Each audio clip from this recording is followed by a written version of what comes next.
¿Sabías que más del 80% de las personas que ven este tipo de contenido no están suscritas al canal? Sí, más del 80%. Gente que se emociona, que comenta qué historia tan impactante, que se queda hasta el final, pero no hace clic en suscribirse. Si tú estás entre ellos, este es el momento. Este video no es solo una recopilación de datos. Es un viaje profundo, fuerte y a veces doloroso por la vida y la muerte de los 12 hombres que cambiaron el rumbo de la historia. Apostaron todo por una verdad y murieron por ella. Si valoras este contenido, suscríbete ahora. Dale like si te conmueve la historia. Y deja tu comentario diciendo cuál apóstol te impactó más o si conocías estos finales trágicos. Tu apoyo marca la diferencia. Nos ayuda a seguir creando contenidos que informan, emocionan y transforman. Gracias por estar aquí. Ahora sí, empecemos esta poderosa historia. Simón Pedro, el pescador que entregó su vida al revés, desde el primer momento en que Jesús lo miró a los ojos y le dijo: «Tú eres Simón, pero desde hoy te llamarás Pedro». Juan 1:42. Algo dentro de él cambió para siempre. Era un pescador común, de carácter fuerte, impulsivo y muchas veces inseguro. Pero Jesús no buscaba perfectos, buscaba dispuestos. Y Pedro, aun con todas sus debilidades, fue uno de los más dispuestos. Fue el primero en hablar, el primero en actuar, el primero en fallar y también el primero en arrepentirse con el corazón quebrantado. ¿Cuántos de nosotros no somos como Pedro? Valientes por fuera, pero luchando por dentro. Y aún así, Dios nos llama por nombre, creyendo en nosotros antes de que creamos en nosotros mismos. Pedro vivió de cerca los momentos más intensos del ministerio de Jesús. Caminó sobre el agua, Mateo 14:29. Fue testigo de la transfiguración, Mateo 17:1-9. Sacó su espada en Getsemaní, Juan 18:10. Y también negó al Maestro 3 veces antes del amanecer. Pero es justamente esa humanidad lo que hace su historia tan poderosa. No fue su fuerza, sino su restauración lo que lo convirtió en líder. Jesús lo encontró después de resucitar y le preguntó 3 veces: «¿Me amas?». Juan 21:15-17. Y cada vez que Pedro respondía, Jesús le daba una misión: «Apacienta mis ovejas». Fue en ese momento que el pescador se convirtió en pastor. Después de Pentecostés, Pedro predicó con un fuego que el miedo ya no podía apagar. Sanó enfermos, confrontó al Sanedrín, fue encarcelado, golpeado, pero jamás volvió a negar a Jesús. La tradición cristiana indica que Pedro viajó a Roma, donde lideró la iglesia clandestina por años, en medio de la brutal persecución del imperio. Fue arrestado bajo el mandato de Nerón, torturado y condenado a morir crucificado. Pero cuando llegó el momento de su ejecución, hizo un último pedido que todavía nos deja sin aliento. Pidió ser crucificado boca abajo, porque no se sentía digno de morir como su Señor. Piénsalo por un momento. Después de una vida de altibajos, de errores, de lecciones duras, Pedro encontró la valentía no solo para vivir por Jesús, sino para morir por Él. No reclamó, no huyó, no renegó, solo pidió humillarse aún más para honrar a quien lo salvó. Su cruz fue diferente, pero su amor era el mismo. ¿Y tú? ¿Hasta dónde estás dispuesto a ir por Jesús? ¿Solo cuando todo va bien? ¿O también cuando la cruz pesa más de lo que esperabas? Pedro nos enseña que no importa cómo empieces, lo que importa es cómo terminas. Y él terminó como un verdadero mártir del reino. Y así comenzamos esta travesía por los destinos trágicos y gloriosos de los apóstoles. Si Pedro, el impulsivo, el que negó, terminó entregando su vida boca abajo por amor a Cristo, entonces seguimos adelante con una pregunta ardiendo en el corazón: ¿cómo terminaron los demás? Quédate, porque lo que viene ahora es aún más impactante. Andrés, la cruz en forma de X y la fe que no se dobló. Andrés fue el primero en seguir a Jesús. Antes de Pedro, antes de todos.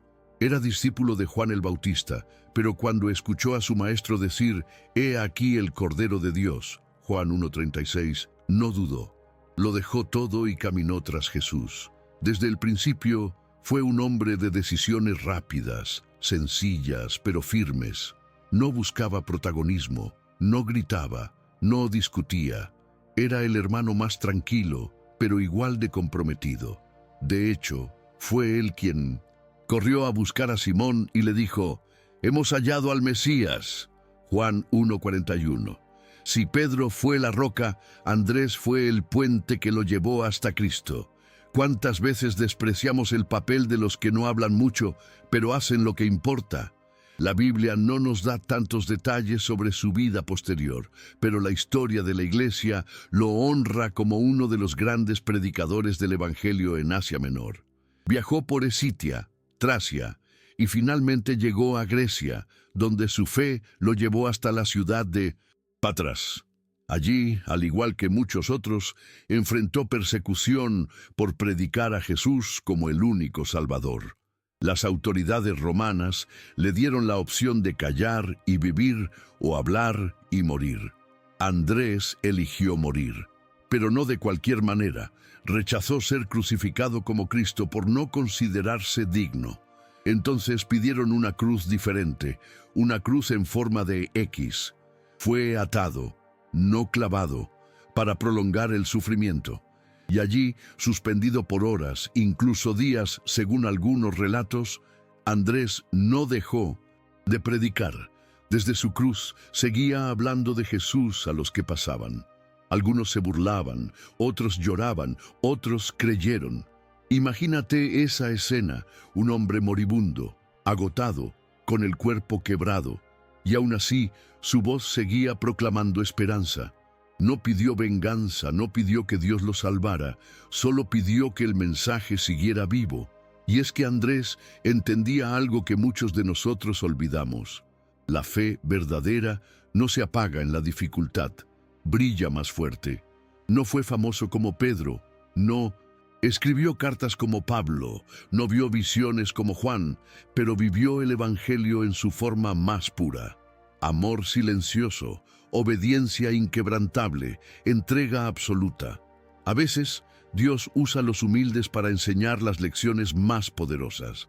Andrés fue uno de ellos, y su cruz en X sigue siendo símbolo de un amor que no necesita escenario para ser eterno. Ahora que conoces este fin, no mires a Andrés como un mártir más. Míralo como un espejo, porque puede que tu vida no tenga fama, ni títulos, ni multitudes. Pero si llevas a Jesús contigo, ya tienes todo lo que importa. Y hablando de mártires silenciosos, el siguiente apóstol fue el primero en derramar sangre por el Evangelio. Su nombre, Santiago, hijo de Zebedeo. ¿Listo para continuar? Santiago, hijo de Zebedeo, el primero en derramar su sangre. Santiago, también llamado Jacobo, hijo de Zebedeo, era hermano de Juan, y junto a Pedro formaban el círculo más íntimo de Jesús. Fueron testigos de milagros que otros no vieron. Estuvieron en la resurrección de la hija de Jairo, Marcos 5:37, en la transfiguración del monte, Mateo 17:1, y en la agonía del Getsemaní, Mateo 26:37. Jesús los llamó hijos del trueno, Marcos 3:17, y ese nombre no fue casualidad. Tenían fuego en el corazón, carácter explosivo y una pasión que rozaba lo imprudente. ¿Te acuerdas cuando quisieron hacer caer fuego del cielo sobre una aldea samaritana? Lucas 9:54. Así era Santiago, impetuoso, intenso, dispuesto a todo, incluso a morir. Pero no fue la muerte lo que lo hizo especial, sino el modo en que vivió hasta llegar a ella. Santiago fue uno de los primeros en entender que seguir a Jesús no era un camino de flores, sino de espinas. Desde la ascensión de Cristo, comenzó a predicar sin miedo. Las autoridades religiosas, que ya habían crucificado a su maestro, ahora querían apagar a sus discípulos. Pero Santiago no se escondió. Fue una voz poderosa en Jerusalén. Su fe, su liderazgo, su presencia incomodaban. Fue así como el rey Herodes Agripa I, buscando agradar a los judíos, lo eligió como el primer objetivo. Fue arrestado y condenado a muerte. Hechos 12:1-2. La Biblia lo menciona de forma breve, pero poderosa. Mató a espada a Jacobo, hermano de Juan. Hechos 12:2. No da detalles, no cuenta el momento exacto ni las últimas palabras, pero la historia oral de la Iglesia nos ofrece algo más. Se dice que el soldado que lo custodiaba, al ver su fe firme hasta el final, se convirtió en cristiano allí mismo y pidió morir junto a él. Ambos fueron ejecutados uno al lado del otro. ¿Te imaginas tener un testimonio tan fuerte que hasta tu verdugo se rinda a Cristo por tu causa? Santiago no escribió cartas, no dejó sermones grabados, no fundó iglesias, pero dejó algo más y fuerte, el ejemplo de que ser fiel hasta la muerte es la prueba más alta de amor. Él fue el primero entre los 12 en sellar su fe con sangre. Su vida corta en años fue inmensa en impacto. Y eso nos confronta, porque muchas veces tenemos años y más años de cristianismo. Pero ¿dónde están nuestras obras, nuestra entrega, nuestro fuego? Y así el primero cayó, pero no sería el último, porque cuando uno muere por la fe, otros se levantan con más fuerza. Y ahora nos acercamos a uno de los relatos más extraños y conmovedores. El único apóstol que no murió martirizado, pero que vivió como si lo hubiera sido 1000 veces. Prepárate para conocer la historia de Juan, el discípulo amado. Juan, el único que no murió, pero fue mártir en vida. Juan era más que un discípulo, era el discípulo amado, aquel que se recostaba en el pecho de Jesús durante la última cena. Juan 13:23. El más joven del grupo, quizás el más sensible, pero también uno de los más valientes. Fue el único que no huyó cuando arrestaron a su maestro. Estuvo allí, al pie de la cruz, viendo cómo lo crucificaban y escuchó de labios del mismo Cristo: «Ahí tienes a tu madre». Juan 19:27. Desde ese momento, Juan no solo fue discípulo, fue hijo, y cuidó de María como si fuera su propia madre. Esa fidelidad, ese amor, marcaron toda su vida. Después de la resurrección, Juan se convirtió en una figura clave entre los primeros cristianos. Junto a Pedro, predicó con poder, sanó enfermos, escribió cartas llenas de amor y verdad, pero su ministerio no fue fácil.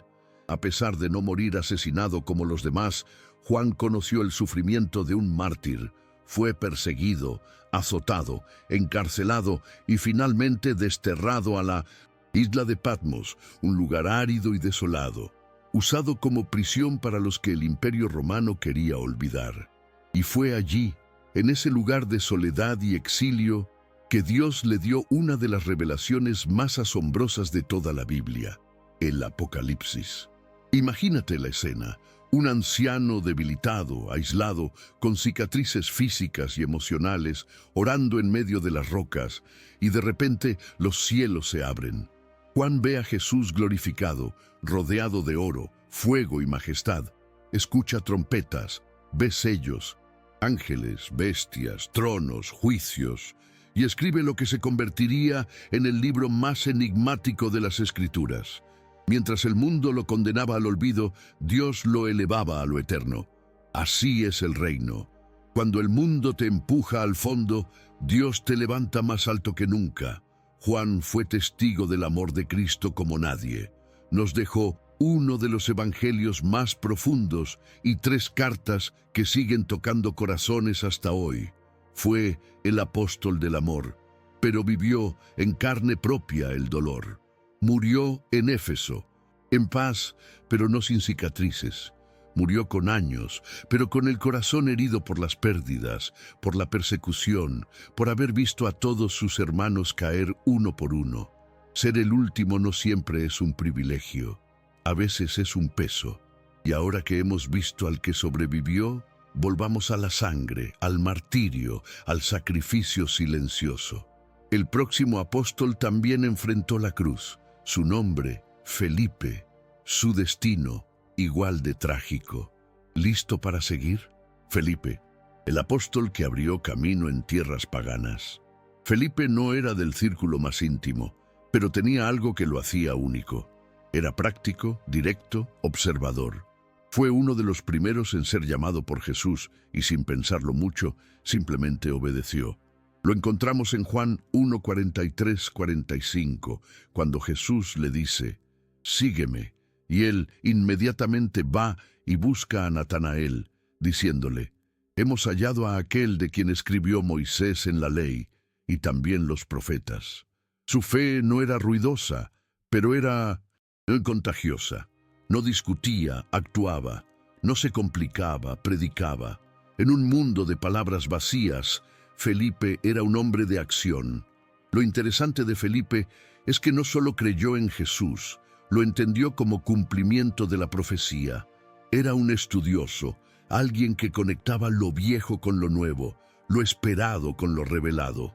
Pero también tenía momentos de debilidad, como cuando en la multiplicación de los panes Jesús le pregunta, ¿de dónde compraremos pan para que coman estos? Y él responde con una lógica desesperada, diciendo que ni con 200 denarios alcanzarían. Juan 6, 5, 7. Eso nos recuerda que la fe no siempre elimina la duda, pero tampoco se rinde ante ella. Después de Pentecostés, Felipe fue uno de los primeros en salir del centro de Jerusalén para llevar el evangelio a regiones más lejanas. Según la tradición, predicó en Frigia, en Asia Menor, donde su mensaje confrontó directamente a las prácticas paganas. Allí, no solo anunció a Jesús, sino que desmanteló ídolos, confrontó sacerdotes y desafió sistemas religiosos enteros. Eso, por supuesto, no le salió gratis. Fue arrestado por las autoridades locales y después de un juicio injusto y lleno de odio, fue condenado a muerte. Su ejecución fue brutal. Fue crucificado de forma vertical. Y algunos relatos indican que mientras colgaba del madero, seguía predicando a los presentes. Su voz débil pero decidida hablaba del reino de los cielos, de la promesa de vida eterna, del amor incondicional de Cristo. No maldijo a sus captores, no suplicó por su vida, solo pidió que el mensaje no se detuviera. Esa imagen de un cuerpo moribundo que aún habla de vida es una de las expresiones más fuertes de lo que significa ser un verdadero discípulo. Felipe murió como vivió, fiel, firme, sin adornos, sin aplausos, un mártir sin fama, pero con el cielo entero como testigo. Y mientras lo recordamos, pasamos al siguiente, porque el que venía a su lado también encontró un fin desgarrador, uno que no se puede mencionar sin estremecerse. Vamos ahora con Bartolomé, también conocido como Natanael. ¿Estás preparado para lo que viene? Bartolomé Natanael. La piel arrancada, pero el alma intacta. Bartolomé es uno de esos apóstoles que no siempre recibe mucha atención, pero no te dejes engañar. Su historia es profunda y su final estremecedor. En los evangelios también es identificado como Natanael, el hombre que al principio dudó de Jesús, diciendo, «¿De Nazaret puede salir algo bueno?» Juan 1:46. Sin embargo, bastó una sola conversación con el Maestro para que reconociera, «Tú eres el Hijo de Dios, tú eres el Rey de Israel». Juan 1:49. Su escepticismo inicial fue transformado en una fe radical. Eso ya nos enseña algo. Dios no busca gente perfecta, sino corazones dispuestos a ser transformados. Después de la resurrección, Bartolomé se convirtió en un evangelista incansable.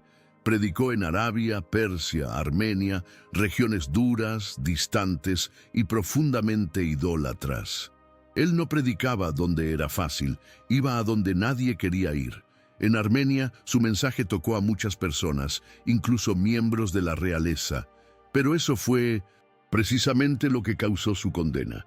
Al convertir al hermano del rey local, Bartolomé provocó la ira del monarca. Y allí comenzó su calvario. Fue arrestado, golpeado y torturado. Pero lo más impactante fue su castigo final. Fue desollado vivo. Sí, le arrancaron la piel mientras aún respiraba. Una muerte tan brutal que cuesta siquiera imaginarla. Y sin embargo, según los relatos antiguos, Bartolomé no maldijo, no gritó, no renegó. Algunos dicen que incluso oraba mientras el tormento comenzaba. ¿Cómo puede un ser humano soportar tal horror sin quebrarse? Solo hay una respuesta: cuando el alma está más aferrada a Cristo que al cuerpo. Y es aquí donde entendemos algo profundo. El cuerpo puede ser destruido, pero la fe verdadera no se puede arrancar. Bartolomé murió desfigurado, pero su testimonio quedó intacto. Tanto así que hoy es considerado el patrono de los que sufren mutilaciones. Su imagen es muchas veces representada con su propia piel en la mano, no como símbolo de dolor, sino de victoria, porque él venció. Venció al miedo, al dolor, al odio, a la muerte. Ahora respira profundo, porque lo que acabas de escuchar no es una leyenda, es una lección de entrega absoluta. Y si piensas que eso fue extremo, espera a conocer al próximo apóstol, Tomás, aquel que dudó, pero luego cruzó medio mundo para entregar su vida entre lanzas. Vamos allá. Tomás, del que dudó al que murió atravesado por lanzas. Tomás es probablemente uno de los apóstoles más incomprendidos de todos. Su apodo ha pasado de generación en generación, el incrédulo. ¿Y por qué? Porque después de la resurrección, cuando los otros discípulos le dijeron que habían visto a Jesús, él respondió: si no veo en sus manos la señal de los clavos, y no meto mi dedo en el lugar de los clavos, y no meto mi mano en su costado, no creeré. Juan 20:25. Suena duro, pero seamos honestos. ¿Cuántos de nosotros no hemos dicho lo mismo, aunque con otras palabras? Tomás dudó, sí, pero su duda no lo alejó de Jesús. Al contrario, lo llevó directo a su presencia. Y cuando Jesús se le apareció y le dijo: pon aquí tu dedo, no seas incrédulo, sino creyente. Juan 20:27. Tomás cayó de rodillas y exclamó: Señor mío y Dios mío. Juan 20:28. Esa fue una de las declaraciones de fe más contundentes del Nuevo Testamento. De ahí en adelante, Tomás cambió radicalmente. Pasó de cuestionar a entregar su vida con pasión absoluta. Mientras otros apóstoles se dirigían a regiones conocidas, él se aventuró aún más lejos, hasta la India. En la India, Tomás predicó el Evangelio con fuego y convicción. Fundó comunidades cristianas que aún hoy existen. Enfrentó religiones milenarias, sistemas arraigados, filosofías profundas, y no retrocedió. Hablaba de un Mesías que venció la muerte, de un reino que no es de este mundo.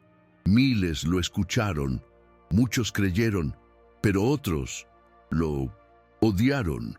Fue perseguido por sacerdotes locales y finalmente emboscado mientras oraba cerca de la ciudad de Milapor. Allí fue atravesado por varias lanzas, una tras otra, hasta que su cuerpo cayó sin vida. Tomás no murió por una religión, murió por una relación, la relación que había construido con Jesús desde el día en que tocó sus heridas. Y eso lo cambia todo, porque la fe verdadera no es no tener dudas, es seguir creyendo incluso cuando no hay certezas. Tomás nos enseña que la duda no es el final de la fe, sino el comienzo de una fe más profunda. Y ahora pasamos de un hombre que atravesó fronteras a otro que dejó una vida cómoda como recaudador de impuestos para cargar la cruz en tierras lejanas. El próximo es Mateo. Prepárate, porque su historia también terminó en sangre. Mateo, Leví, de cobrador de impuestos a mártir en tierras de Etiopía. Cuando Jesús dijo, «Sígueme», a un recaudador de impuestos sentado en su mesa, Mateo 9:9, muchos se escandalizaron. ¿Cómo el Mesías podía elegir a un traidor del pueblo, alguien al servicio de Roma, odiado por los judíos y visto como símbolo de corrupción? Pero Jesús no veía lo que todos veían. Donde otros veían un oportunista, él veía un discípulo. Mateo, también llamado Leví, se levantó de inmediato, dejó todo y nunca miró atrás. Esa decisión marcó el inicio de una transformación radical. El dinero dejó de ser su Dios, y el verdadero rey entró en su vida. Mateo no solo siguió a Jesús, también fue uno de los que más profundamente entendió su mensaje. Escribió el primer evangelio del Nuevo Testamento, dirigido a los judíos, lleno de citas del Antiguo Testamento, mostrando cómo Jesús era el cumplimiento de cada profecía. Su conocimiento era amplio, su visión espiritual aún más. Fue un puente entre la ley y la gracia, entre la tradición y la revelación. Pero su llamado no terminó en la Escritura. Mateo también salió a predicar lejos, muy lejos. Según la tradición, Mateo evangelizó regiones como Siria, Persia, Macedonia y finalmente llegó a Etiopía. Allí, como en muchos lugares, su mensaje generó esperanza en el pueblo e ira en las autoridades. Convertir almas siempre tiene un precio. Mateo fue arrestado por proclamar que solo había un Dios verdadero, negando el culto a los ídolos locales. Se dice que incluso bautizó a la esposa de un gobernador local, lo que desató su furia. Fue arrastrado por las calles y finalmente asesinado con una espada. Su sangre se derramó sobre la tierra africana, pero su voz sigue resonando siglos después. Imagínalo por un momento. Un hombre que alguna vez contó monedas de traición, ahora dando su vida por el reino de los cielos. ¿Qué tan fuerte fue su conversión? ¿Qué tan real fue su fe? Mateo nos demuestra que nadie está demasiado lejos como para no ser alcanzado por Jesús, que el pasado, por más oscuro que sea, no define el destino, que los peores a los ojos del mundo pueden convertirse en pilares del reino. Y ahora pasamos a otro Santiago, no el hijo de Zebedeo, que ya conocimos, sino el hijo de Alfeo, un apóstol silencioso, pero con un final igual de desgarrador. Prepara el corazón, porque lo que sigue también duele. Santiago, hijo de Alfeo, el menor que enfrentó la piedra y el palcero. Santiago, hijo de Alfeo, también conocido como Santiago el Menor, es uno de los apóstoles más enigmáticos. No aparece tanto en los evangelios como los otros, no lideró multitudes, no escribió evangelios, no estuvo en momentos clave registrados en la Biblia, pero eso no significa que su llamado haya sido menor. Al contrario, su vida es una prueba de que en el reino de los cielos, lo oculto tiene tanto valor como lo visible. Dios ve lo que el hombre no ve, y aunque el mundo lo llama el menor, en el cielo fue grande. La tradición lo presenta como un hombre silencioso, pero firme en su fe. Un servidor incansable. Fue uno de los primeros líderes de la iglesia en Jerusalén, y según muchos escritos antiguos, vivió una vida de santidad tan intensa que incluso sus enemigos lo respetaban. Al principio, era tan devoto que lo llamaban el justo. Pasaba horas orando en el templo, intercediendo por el pueblo. Pero con el tiempo, su insistencia en proclamar a Jesús como el Mesías comenzó a causar incomodidad en los círculos religiosos. La misma Jerusalén que lo había visto crecer en la fe, lo vio caer en sangre. Un día, los fariseos y escribas lo confrontaron y le exigieron negar públicamente a Jesús. Lo subieron al pináculo del templo y le gritaron delante del pueblo, «Reniega del Hijo del Hombre». Santiago se negó. Y no solo eso, comenzó a predicar desde lo alto, proclamando que Jesús estaba sentado a la diestra de Dios y que volvería con poder. Furiosos lo empujaron al vacío, pero no murió con la caída, se arrastraba, aún con vida, orando por sus agresores. Entonces tomaron palos y piedras y lo golpearon hasta matarlo, justo allí, al pie del templo. Piensa en eso, golpeado, ensangrentado, con los huesos rotos, aún oraba. ¿Qué clase de fe sostiene a un hombre así? ¿Qué tan profundo tiene que estar Jesús en el corazón de alguien para que, en vez de odio, fluya perdón en sus últimos momentos? Santiago, el que nadie recordaba mucho, fue uno de los que más se pareció a Cristo al morir, en silencio, con amor, con oración en los labios, y así un más cayó, pero su sangre fue semilla, porque cada mártir que cae hace brotar nuevos creyentes, y ahora pasamos a otro olvidado, muchas veces confundido con otros. Pero su historia tiene nombre, y su muerte también. Hablamos de Tadeo, también llamado Judas, hijo de Santiago. ¿Quieres saber cómo terminó? Sigue conmigo. Simón el Celote, el revolucionario que fue partido en dos. Simón, llamado el Celote, era diferente desde o inicio. Antes de seguir a Jesús, él le pertenecía a un grupo conocido por su rebeldía armada contra Roma. Os Celotes eran nacionalistas radicais, dispostos a matar e morrer por sua terra. Para Simão, Roma era o inimigo e a espada era a resposta. Mas então veio Jesus e tudo mudou. Ele não encontrou um comandante de guerra, mas um mestre de paz. E mesmo assim, entregou sua vida por ele. A verdadeira revolução de Simão não foi contra o império, foi dentro de si mesmo. Imagine o que significava para um ex-revolucionário ouvir frases como "amai os vossos inimigos", Mateus 5,44, ou "quem vive pela espada, morrerá pela espada", Mateus 26,52. Cada palavra de Jesus desafiava tudo o que ele acreditava. Mas Simão não fugiu. Ele se rendeu e se tornou um discípulo transformado, não mais guiado por ódio político, mas por amor espiritual. Um homem que trocou o punho fechado por mãos estendidas, que deixou de lutar por uma pátria terrena para anunciar um reino eterno. Após Pentecostes, Simão viajou por regiões remotas da África, depois alcançou a Pérsia e, segundo algumas tradições, até a Grã-Bretanha. Sua missão era clara. Onde o ódio reinava, ele plantava o Evangelho. Onde havia divisão, ele proclamava unidade em Cristo. Mas seu passado, sua ousadia, sua intensidade ainda estavam ali, agora a serviço de Deus. E isso, naturalmente, atraiu perseguição. Na Pérsia, ao desafiar os cultos pagãos locais, foi capturado por líderes religiosos e políticos. E então veio seu fim. Horrendo. Simão foi cerrado ao meio, literalmente, um castigo reservado aos que os opressores consideravam mais perigosos. E talvez ele fosse.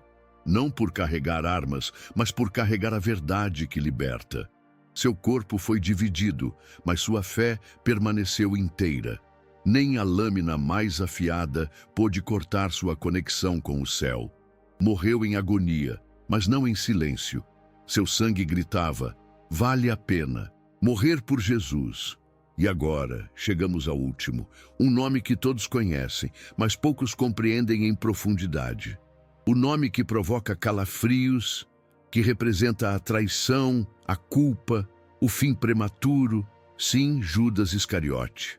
Mas o que realmente sabemos sobre seu fim, vamos descobrir juntos. Judas Iscariote, el traidor que no soportó su propio pecado. Judas Iscariote, solo pronunciar su nombre provoca un silencio.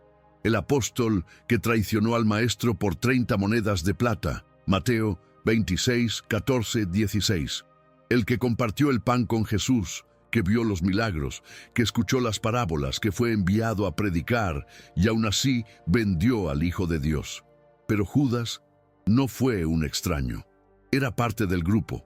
Administraba el dinero, comía con los demás, oraba con ellos. Eso nos enseña algo aterrador. Es posible estar cerca de Jesús y aún así tener el corazón lejos de Él. Muchos han tratado de explicar sus motivos. ¿Fue ambición, desilusión, influencia demoníaca, presión política? Quizás fue un poco de todo, pero la Escritura es clara. Satanás entró en él. Lucas 22:3. Aún así, hasta el último momento, Jesús le ofreció redención. Lo llamó amigo en el huerto. Mateo 26:50. Le lavó los pies en la última cena. Juan 13:5. Le dio la oportunidad de arrepentirse, pero Judas eligió su propio camino, y ese camino lo llevó directo a la oscuridad. Después de entregar a Jesús con un beso, Judas fue consumido por el remordimiento. Al ver que su maestro sería condenado a muerte, trató de devolver las monedas, pero ya era tarde. Los sacerdotes no quisieron recibirlas. Entonces lanzó las monedas en el templo y fue a ahorcarse. Mateo 27:5. Un final trágico. Un hombre que tuvo todo para ser salvo y decidió no serlo. Su historia es la prueba viva de que el remordimiento no es lo mismo que el arrepentimiento.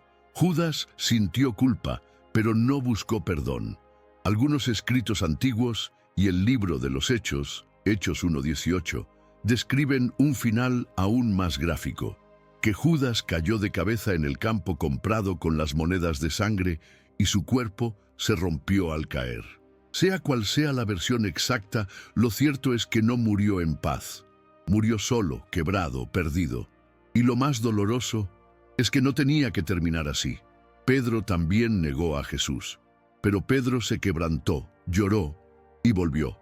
Judas huyó, se aisló y la culpa lo devoró. A veces, la mayor tragedia no es el pecado, sino no buscar a Cristo después de haber caído. Judas nos recuerda que todos podemos fallar, pero no todos aceptamos la redención. Y así cerramos esta jornada por los destinos de los 12. 12 hombres, 12 caminos, 12 finales, alguns gloriosos, outros trágicos. Mas todos eles gritam uma só verdade: seguir a Jesus custa caro, mas vale cada gota de sangue. Y ahora que conoces el final de cada uno de los 12 apóstoles, te pregunto directamente, ¿tú serías capaz de entregar tu vida por Jesús como ellos lo hicieron? No basta con admirarlos. La fe no es un aplauso silencioso, es una decisión, es acción, es entrega, es cruz. ¿Cuál de estas historias tocó más tu corazón? Déjalo en los comentarios. Quiero leerte. Y si este video te hizo reflexionar, no te vayas sin suscribirte al canal y activar las notificaciones, porque tenemos muchos otros contenidos que van a transformar tu manera de ver la fe. Este canal no es entretenimiento, es un llamado. Comparte este video con alguien que necesita despertar espiritualmente. No dejes pasar esta oportunidad. Y recuerda, quien no comparte la palabra no recibe bendición. Te espero en el próximo video, donde revelaremos otra verdad impactante que muchos no se atreven a contar.